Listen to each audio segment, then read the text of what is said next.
मेरे रघुनंदन तो हर क्षण मेरे विरह की अग्नि में तप रहे होंगे। तुम्हें तो उनके समीप होना चाहिए था पुत्र। क्षमा करें माता, प्रभु तो अपने भ्राताओं, अपनी माताओं के निकट है, किंतु आपका ये पुत्र अपनी माता को वन में एकाकी छोड़कर कैसे जा सकता है? माता, ये जो कुछ भी हुआ है अनुचित है। ये दुखी मत हो पुत्र। मेरा त्याग करने का निर्णय अयोध्या के राजा राम का निर्णय है, तुम्हारे प्रभु या मेरे स्वामी रघुनंदन का नहीं।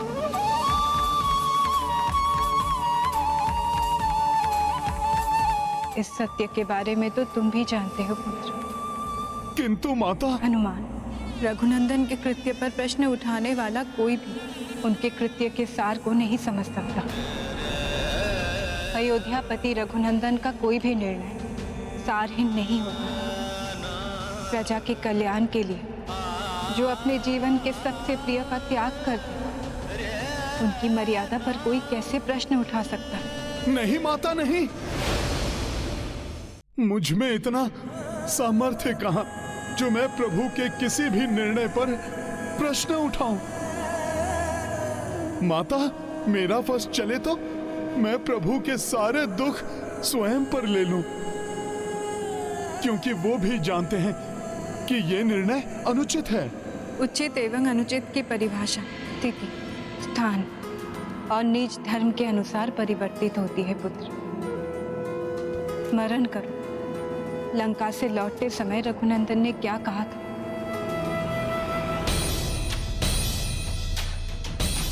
अयोध्या के राजा राम ने जो किया उचित ही किया। प्रजा के मन में उपजे संदेह का शमन ना करने वाला राजा अविश्वास को जन्म देता है, और वही अविश्वास प्रजा के मन में धीरे धीरे विद्रोह का रूप लेता है। माता, स्वर्ण के समान शुद्ध एवं गंगा के समान निर्मल है आपका हृदय। पतिदेव के द्वारा त्याग किए जाने के पश्चात भी आपके मन में उनके प्रति तनिक भी द्वेष या रोष नहीं है। पुत्र हनुमान, ये तो तुम भी जानते हो, जिसके हृदय में स्वयं श्री राम, उसके हृदय में कोई द्वेष या रोष नहीं हो सकता। तेरे लिए तेरी प्रभु की इच्छा ही सबसे बड़ा सुख है। माता, आप अपना पति धर्म निभा रही हैं और प्रभु राजधर्म निभा रहे हैं, तो आप मुझे भी अपना पुत्र धर्म निभाने के लिए यहाँ आपके समीप रहकर आपकी सेवा करने की मुझे अनुमति दीजिए। यदि मैंने हनुमान को यहाँ रहने की अनुमति दी तो स्वामी को वहाँ कौन संभालेगा? नहीं नहीं, मैं ऐसा नहीं कर सकती। यदि हनुमान स्वामी के पास नहीं रहे तो स्वामी मेरे विरह की पीड़ा में टूट जाएंगे।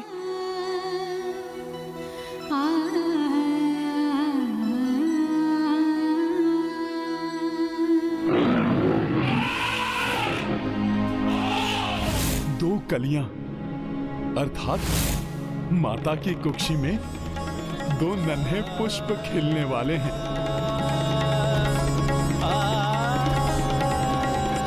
माता, मुझे पूर्ण विश्वास है कि यदि प्रभु को ज्ञात हो गया कि आप मां बनने वाली हैं, तो प्रभु आपको कदापि एकाकी नहीं छोड़ेंगे। हनुमान ने कैसे जान लिया कि मुझे मां बनने का सौभाग्य मिला है?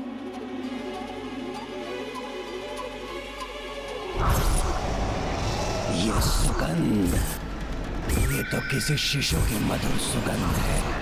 शिशु ही मेरा सर्वाधिक प्रिय आहार है, और ये सुगंध तो एक नहीं, दो दो शिशुओं की उपस्थिति का संकेत है। वो शिशु जो या तो जन्म ले चुके हैं या जन्म लेने वाले हैं। मुझे ऐसा क्यों आभास हो रहा जैसे मेरी संतानों पर कोई बहुत बड़ा संकट आने वाला हो।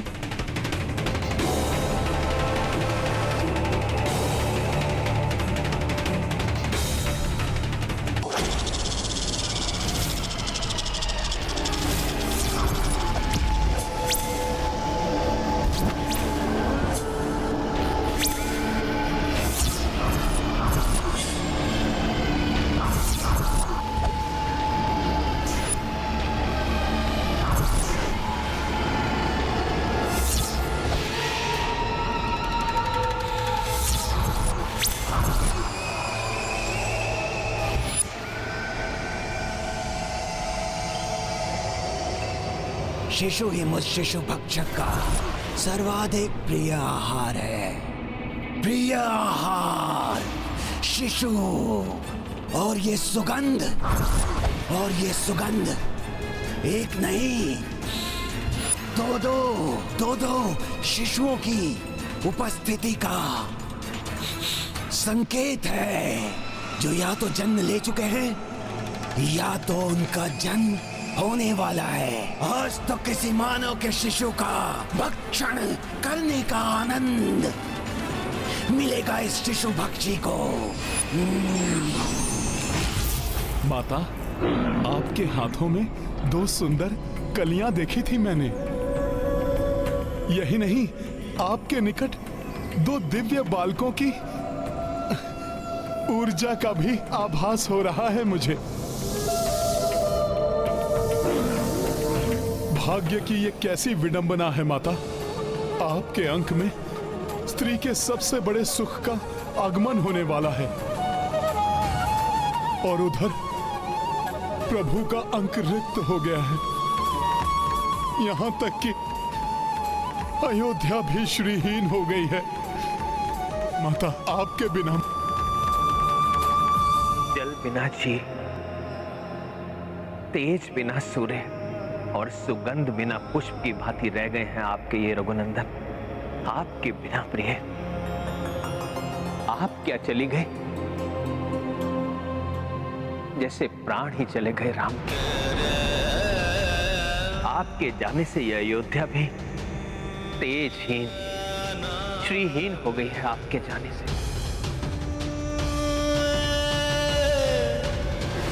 मैं आपसे दूर नहीं, आपके साथ ही हूँ स्वामी।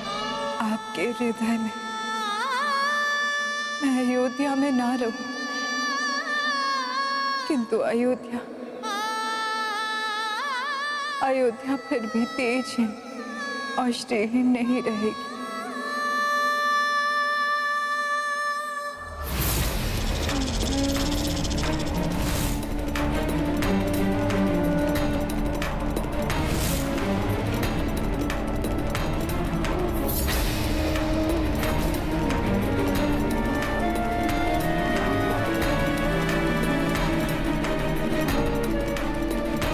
सीते,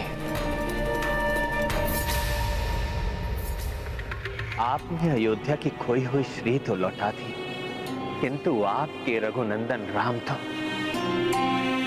सदैव के लिए निस्तेज एवं प्राणहीन हो गए। पुत्र, तुम्हारे प्रभु नितांत एकाकी है इस समय। बहुत पीड़ा में है वो। तुम्हें उनके समीप होना चाहिए पुत्र। मेरे लिए तो देखो, जैसे सारा वन उमड़ पड़ा है मेरी सेवा के लिए।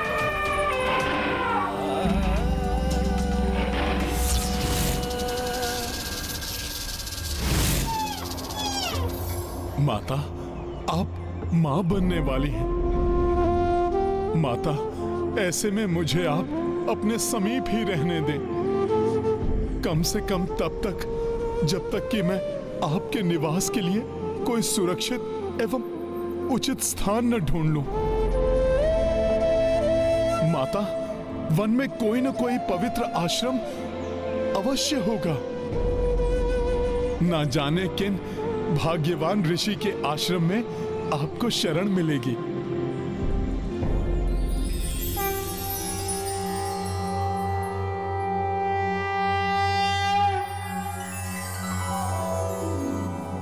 प्रातः स्मरामि खलु तत्सवितुर्वरेण्यं रूपं हि मण्डलमृचोदतनुर्यजूंषि सामानि यस्य किरणः प्रभवादिहेतुं ब्रह्माहरात्मकमलक्ष्यमचिन्त्य रूपम्।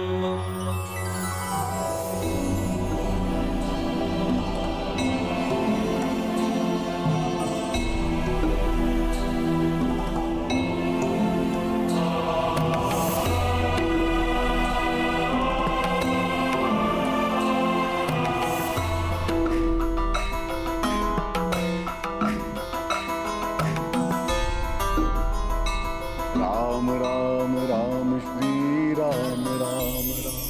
वाल्मीकि जी रमते रमते आश्रम आए, राम को जपते। कुट कुटिया खोजे कबीराई, एक ऋषि ध्यान करे रघुराई। राम सिया राम जय हनुमान। देखी राम अवध को पधारी, वाल्मीकि मुख स्मित धारी। कपिभट के वन मार्ग नान्ता, आश्रम ना पाए हनुमंता। राम सिया राम जय हनुमान। सुमंत्र जी ने तो बताया था कि यहाँ निकट ही आश्रम है, जिसे नियति ने माता सीता के निवास के लिए चुना है। किंतु यहाँ आश्रम तो क्या, कोई छोटी सी कुटिया भी नहीं दिखाई दे रही है। राम राम राम श्री राम राम राम। राम राम राम श्री राम राम राम। राम राम राम श्री राम राम राम। राम राम राम श्री राम राम राम। भले ही वन्य जीव माता की सेवा के लिए उपस्थित हैं, किंतु उनके आश्रय में भी मैं माता को नहीं छोड़ सकता। मुझे शीघ्र ही आश्रम ढूंढना होगा।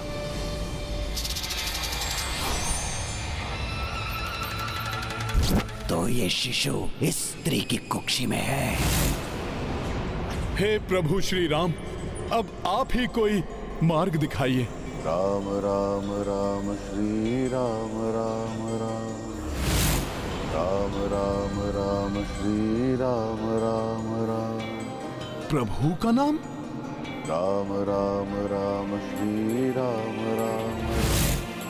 राम राम राम श्री राम राम राम।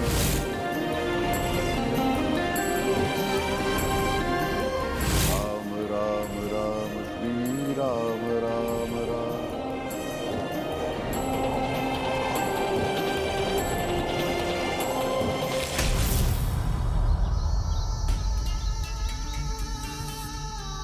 अवश्य ही इसी आश्रम को नियति ने चुना है माता सीता के निवास के लिए। राम राम राम श्री राम राम राम। राम राम राम श्री राम राम राम। राम राम राम श्री राम राम राम। राम राम राम श्री राम राम राम। राम राम राम श्री राम राम राम। राम राम राम श्री राम राम राम। राम राम राम श्री राम राम राम। राम राम राम श्री राम राम राम। राम राम राम राम राम राम। श्री राम श्री राम।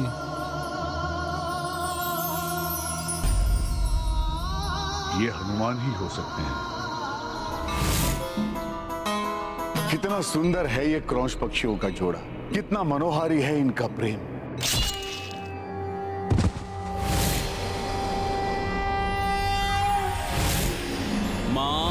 विषाद प्रतिष्ठा निर्दोष पक्षियों की आंखें ठग पहलिए, जीव सुलभ प्रेम में मग्न इन क्रोंच के जोड़े के वध का पाप लगेगा तुम्हें। तुम जीवन में कभी सुखी नहीं रह सकोगे।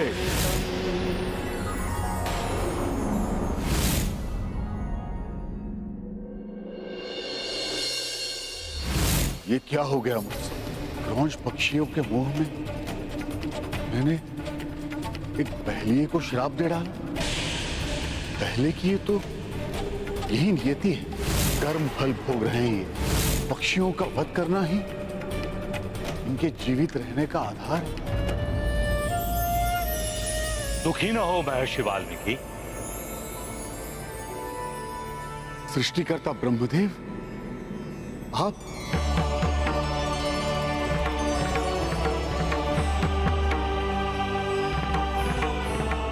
महर्षि वाल्मीकि, इस घटना से आपके हृदय के उद्गार के रूप में जिन पंक्तियों का प्रस्फुटन हुआ है वो एक विधा है, जो माध्यम है किसी भी कथा को सुंदर रूप से व्यक्त करने की। इसे काव्य कला के रूप में सारा जग जानेगा। काव्य कला? हाँ ऋषिवर, आपके माध्यम से एक महाकाव्य की रचना होने वाली है, जिसके पश्चात ये जग आपको आदि कवि के नाम से जानेगा। और वो महाकाव्य ग्रंथ होगा प्रभु राम एवं देवी सीता के जीवन पर आधारित रामायण। इस महाकाव्य की रचना के लिए आपके ज्ञान चक्षु आपके सहायक होंगे, जिनसे आप श्री राम के जीवन की समस्त घटनाओं का अवलोकन कर सकेंगे। मैं आपके नेत्रों को वो दिव्य शक्ति प्रदान करता हूं, जिनसे आप श्री राम और उनके जीवन से जुड़े हुए समस्त मानवों, दानवों, देवताओं और अन्य जीवों के क्रियाकलापों को स्वतः ही देख सकेंगे, उनके मन की भावना जान सकेंगे। और ये कार्य अभी से ही आरंभ हो जाएगा।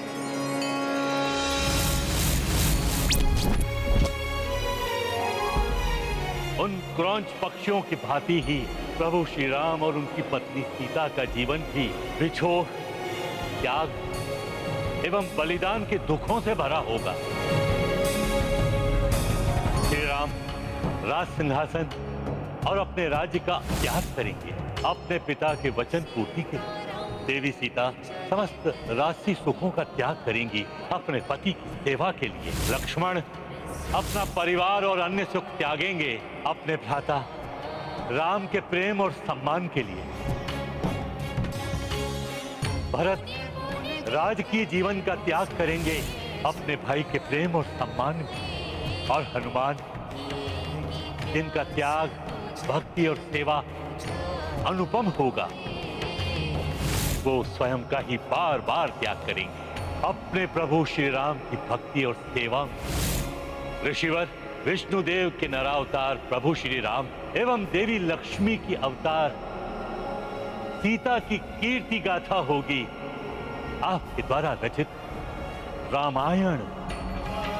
अपने त्रिकालदर्शी चक्षुओं से आप श्री राम के वर्तमान, भूत एवं भविष्य का दर्शन करके देव भाषा संस्कृत में काव्य रचना करने में समर्थ होंगे। रामायण पाठ के रूप में इसका घर घर में पठन होगा। अतः श्री राम का मनन कीजिए, आप स्वतः ही उनके भक्त हनुमान से जुड़ जाएंगे।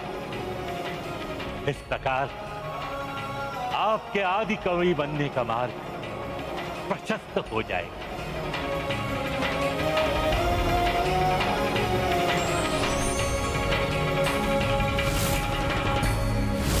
आप श्री राम भक्त हनुमान है ना? हाँ ऋषिवर, आपने सत्य ही पहचाना। मैं हनुमान ही हूं।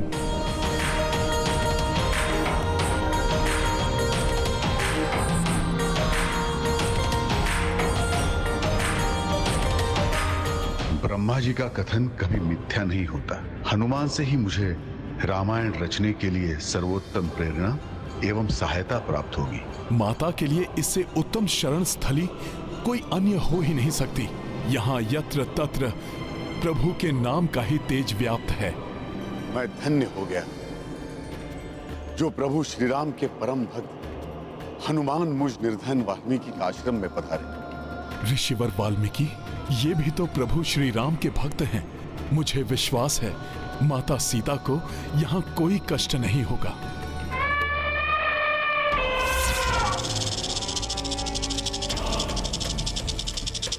तो कलियां, अब ये कलियां कभी खिल नहीं पाएंगी।